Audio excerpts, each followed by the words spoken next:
Halo guys, kembali lagi di channel ini. Kali ini kita akan membahas lanjutan alur cerita Donghua.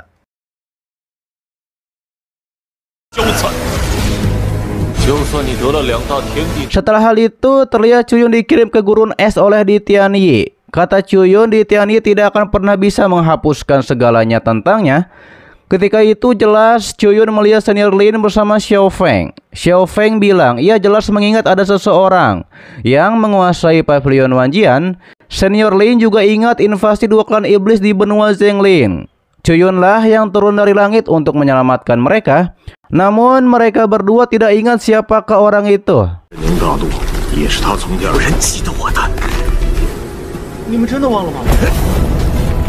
Lalu kemudian Chuyun berjalan di lahar api.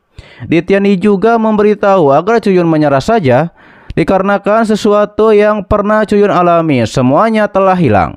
Saat itu Chuyun juga melihat bahwa Nona Bing mengatakan kepada teman-teman, ia jelas ingat bahwa ada seseorang yang membentuk tim Liu Yun. Tapi Nona Bing tidak ingat siapakah orang itu. Terlihat Chuyun pun mengetahui bahwa teman-teman kerabatnya belum sepenuhnya melupakannya. Hal itu pun membuat Chuyun tidak akan pernah menyerah. Saat itu ditanyakan oleh Di Tianyi apa yang bisa Chuyun berikan kepada mereka dengan hidup Chuyun. Apakah Chuyun lupa bahwa Nona Bing lah yang menyelamatkan Chuyun?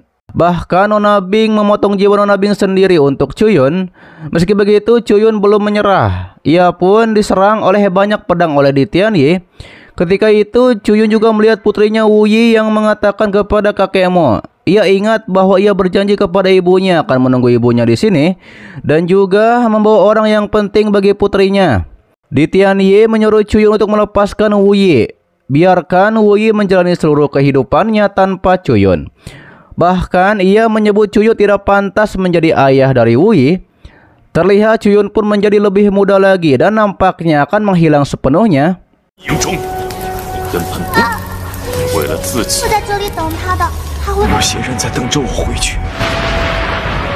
Di Tianyi menyuruh Chuyun untuk menyerah saja dikarenakan perlawanan Chuyun akan menambah penderitaan orang-orang terdekat Chuyun. Namun Chuyun masih percaya bahwa masih ada orang yang menunggunya kembali. Bahkan saat itu Chuyun melihat Liu Xiang yang menanyakan kepada patung es Chuyun, siapakah orang itu yang mengukir patung es cinta yang paling besar kepadanya, dikarenakan tidak ada orang lagi seperti Chuyun. Di Tianyi menanyakan mengapa Liu Xiang sangat terobsesi kepada Chuyun. Kata Liu Xiang, dahulu kala air di laut sulit ditemukan. Ia pun berpuisi dengan romantis bahwa separuh ditakdirkan untuk mempraktekkan Taoisme dan separuh lagi ditakdirkan menjadi raja. Di Tianyi mengingatkan kepada Chuyun, jika Liu Xiang terus mencoba untuk mengingat Chuyun, maka Liu Xiang akan lenyap oleh kekuatan waktunya. Chuyun hidup hanya akan menambah penderitaan orang-orang terdekat Chuyun. Apakah Chuyun juga lupa? Senior Tian Chong mati untuk Chuyun. Ditambah lagi Laulan tidak pernah bangun karena Chuyun. Sekarang Ye Qianhan mati di pelukan Chuyun. Apakah Chuyun ingin Liu Xiang berakhir seperti Ye Qianhan? Di Tianyi juga mengingatkan jika Chuyun terus memberikan perlawanan untuknya, maka tidak ada orang di sekitar Chuyun yang memiliki akhir yang baik. Hanya dengan Chuyun meninggoy dan dihapuskan selamanya. Dengan cara itulah maka orang-orang terdekat Chuyun bisa bebas. Hingga pada akhirnya terlihat Chuyun pun menjadi bocil kembali seperti waktu ia masih kecil, jatuh ke dalam reinkarnasi. Nampaknya Chuyun sudah menyerah. Ia pun tidak bisa membiarkan orang terdekatnya tersakiti olehnya. Ia pun terjun ke dalam jurang. Namun ternyata ibunya Chuyun menolong di saat-saat terakhir, dikarenakan ibunya sudah mengingat tentang putranya. Begitupun dengan yang lainnya seperti Ratu Peri yang mengingat bahwa Chuyun adalah komandan sebenarnya yang mengalahkan klan semut dan juga melindungi seluruh klan abis. Ditambah dengan Xiao Feng yang mengingat Chuyun adalah pemimpin pavilion Wanjian yang menyatukan seluruh benua roh sejati.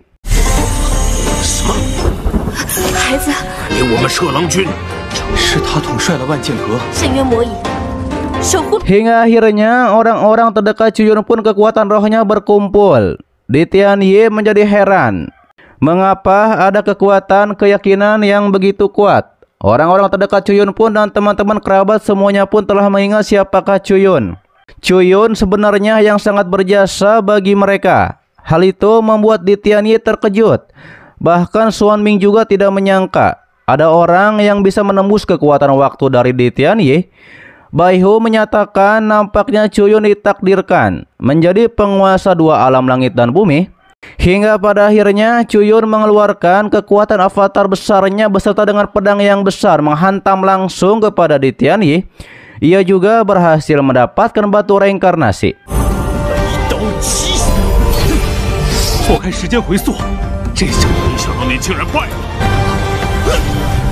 Chuyun mengatakan apakah berpikir Di Tianyi akan menang? Ditambah lagi kata Chuyun, tidak peduli puluhan ribu tahun telah berlalu, tidak peduli penampilan Di Tianyi telah berubah, Liu Xiang tidak akan jatuh cinta kepada Di Tianyi. Meski begitu, Di Tianyi ternyata tidak menyerah. Ia pun akan menyerang jiwa Chuyun. Xuan Ming dan Bai Hu menyuruh Chuyun untuk melindungi jiwa dengan artefak yang mereka berikan, yang pada akhirnya Chuyun melakukannya. Akan tetapi ia melindungi Ye Qianhan agar tidak terkena serangan jiwa.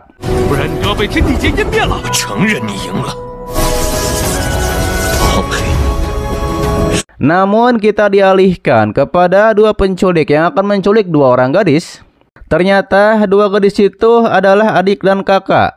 Salah satu dari dua orang itu pun menanyakan kepada penculik, apakah tidak ada kerjaan lain selain menculik? Iya, tidak ada kerjaan lain ya, apakah mengecat batu es gitu kan, tuh kerjaan juga itu. Namun kata salah satu penculik, apakah tidak melihat bahwa klan iblis akan menyapu seluruh benua Qiankun? Seluruh umat manusia akan berada dalam bahaya. Siapa yang peduli pada yatim piatu seperti mereka berdua?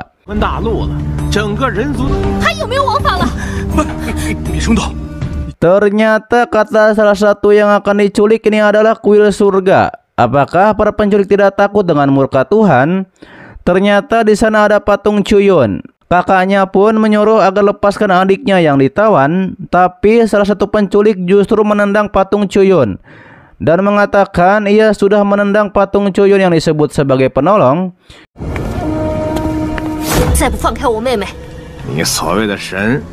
Hingga akhirnya dua gadis itu pun berhasil melarikan diri dari dua penculik tersebut. Terlihat orang-orang di sana juga tidak mau menolong dikarenakan mereka akan terlibat. Dua gadis itu pun meminta tolong kepada patung Chuyun untuk menolong mereka. Kata salah satu penculik, bahkan jika Chuyun datang tidak akan bisa menyelamatkan mereka berdua. Namun ternyata patung itu justru berubah menjadi Chuyun dan menyelamatkan dua gadis tersebut.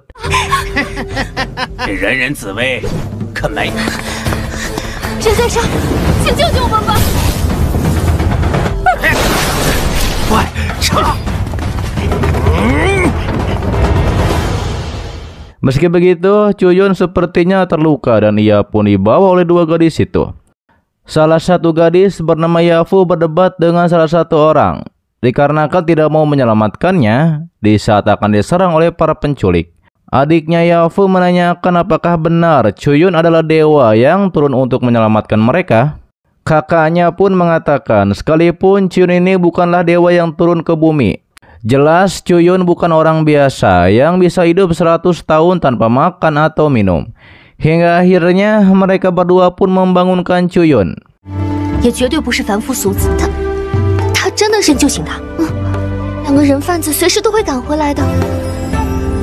Setelah terbangun, Chuyun menanyakan siapa mereka berdua dan mengapa ia ada di sini. Yafu memperkenalkan dirinya bersama adiknya bernama Yaxin. Mereka sekarang berada di kota kayu raksasa di negara bagian selatan. Tapi anehnya Chuyun tidak tahu siapa dirinya. Nona Yafu yang tahu bahwa Chuyun amnesia. Ia pun mengatakan tenang saja. Ia akan membantu untuk memulihkan ingatan Chuyun. Yafu menjelaskan lebih dari 100 tahun yang lalu, setelah pasukan iblis memusnahkan klan iblis, meluncurkan perang melawan kemanusiaan. Hal itu membuat 4 negara bagian besar jatuh, satu demi satu, dan hanya negara-negara bagian selatan yang tersisa. Ditambah lagi orang tua mereka juga tiada dalam perang. Dan jika benua Zhengling tidak datang tepat waktu, maka umat manusia mungkin telah hancur. Dikarenakan di sini ratusan miliar pengungsi dari 5 negara besar berkumpul, keluarga kerajaan Dacu juga sibuk melawan klan iblis. Dan kerajaan Dacu tidak punya tenaga untuk mengurus mereka. Dijelaskan juga Jenderal Domo, salah satu dari 7 jenderal besar. Itu adalah Yeling, orang bijak dari Akademi Aoki, selalu datang untuk menyelamatkan mereka. Kalau tidak, mereka sudah mati kelaparan. Mereka berdua juga ternyata ingin masuk ke Akademi Aoki untuk menjadi seorang alkemis. Chuyun mengetahui jika ingin tahu siapakah dirinya, ia harus meningkatkan kultivasinya. Tidak lama muncul lagi 2 penculik yang ternyata bekerja sama dengan salah satu orang di sana, yakni untuk menculik 2 gadis tersebut. Lalu kemudian Chuyun maju untuk menghadapi 2 penculik. Terlihat 2 penculik meremehkan Chuyun. Salah satunya bilang, ia tidak ingin menghabisi tanpa tahu nama orang itu. Ia pun menanyakan nama Chuyun. Karena tidak ingat, Chuyun pun menyebut namanya Liu Yun.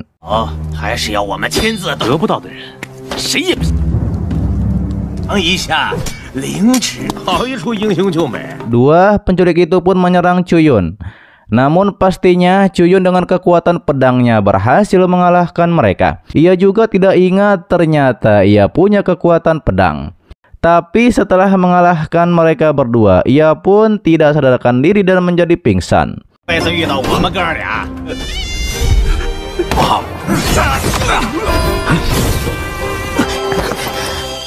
Lalu kemudian kita dialihkan. Tiba-tiba saja Chuyun ada di klan iblis. Chuyun mengetahui sebelum ia masuk ke klan iblis, ia harusnya ras manusia.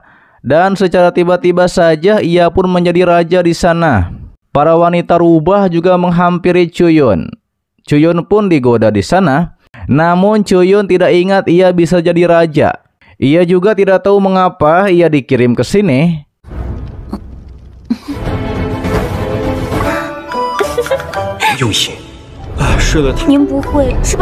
Namun ketika Chuyun akan meminum minuman yang sudah disediakan, ia pun tidak jadi meminumnya dikarenakan itu beracun. Ternyata para wanita rubah merencanakan ini. Salah satu dari mereka pun mengatakan mereka dimakan oleh suku ular. Tubuh manusia menjadi layu. Ternyata Chuyun ada di suku ular dan menjadi raja. Para wanita rubah itu pun langsung menyerang kepada Chuyun. Tapi Chuyun pastinya dengan mudah mengalahkan mereka. Dan bahkan menyelamatkan salah satunya juga.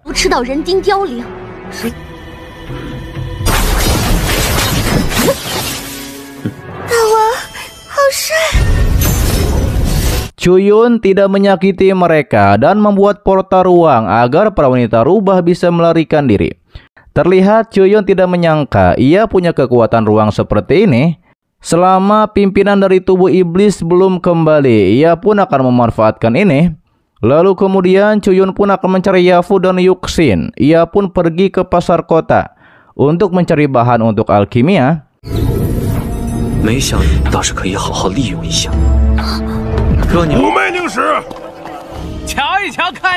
Di pasar banyak pedagang yang menawarkan tungku alkemis dan juga yang lainnya.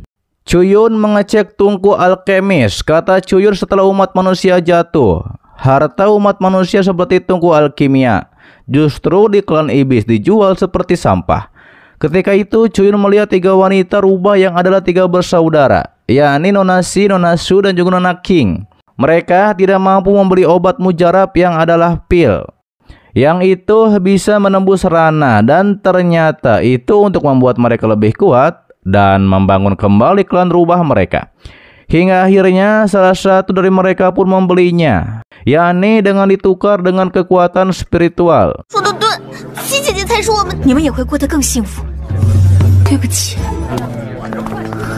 Namun saat itu Chuyun merebut pil tersebut. Ia pun tahu bahwa pil ini palsu. Ia pun menciumnya. Ini adalah rumput kalajengking dan juga bahan-bahan yang lainnya, yakni seperti ginseng kutub. Ia pun mengatakan bahwa pil itu palsu dan beracun. Namun 3 wanita rubah tidak mempercayai Chuyun.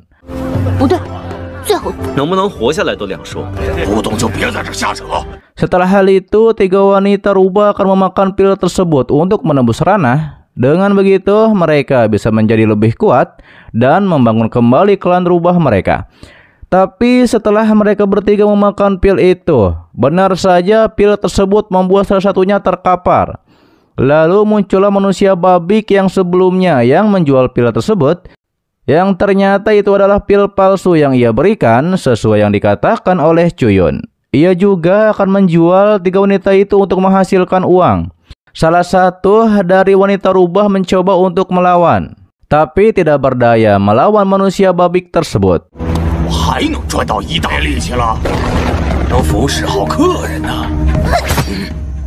Yang akhirnya Chuyun datang untuk menyelamatkan mereka.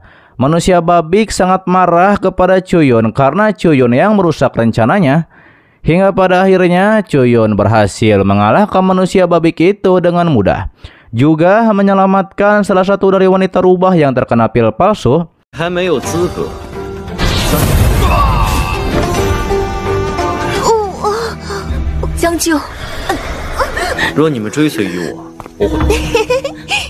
Chuyun menyatakan jika 3 wanita rubah mengikutinya, ia akan menjadikan klan rubah yang terkuat di antara klan monster.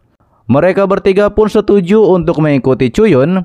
Salah satunya juga memberitahu jika Chuyun ingin ramuan umat manusia, ia tahu harus menuju menara King Shu. Hanya saja tempat itu diperintah oleh Raja Pelindung Klan Beruang. Sulit bagi orang biasa mendekatinya. Namun pastinya Chuyun akan ke sana untuk menemukan ramuan ras manusia. Tapi setelah hal itu justru kita dialihkan Chuyun terbangun. Ia pun dibangunkan oleh Yafu dan Yuxin. Dan tiba-tiba saja ada orang di luar berteriak bahwa akan membakar kuil surga ini. Oke guys, itu adalah lanjutan dari alur cerita Donghua Spirits of Severide. Terima kasih buat kalian yang menonton sebelum detik ini dan selalu mensupport channel admin. Sehat-sehat buat kalian semua dan jangan lupa di subscribe agar kalian tidak ketinggalan setiap notif berikutnya. Loncengnya juga dipencet, oke? Agar kalian tidak ketinggalan setiap video baru lainnya. Dan sampai jumpa kembali di video selanjutnya. Till next time and bye bye. Assalamualaikum warahmatullahi wabarakatuh.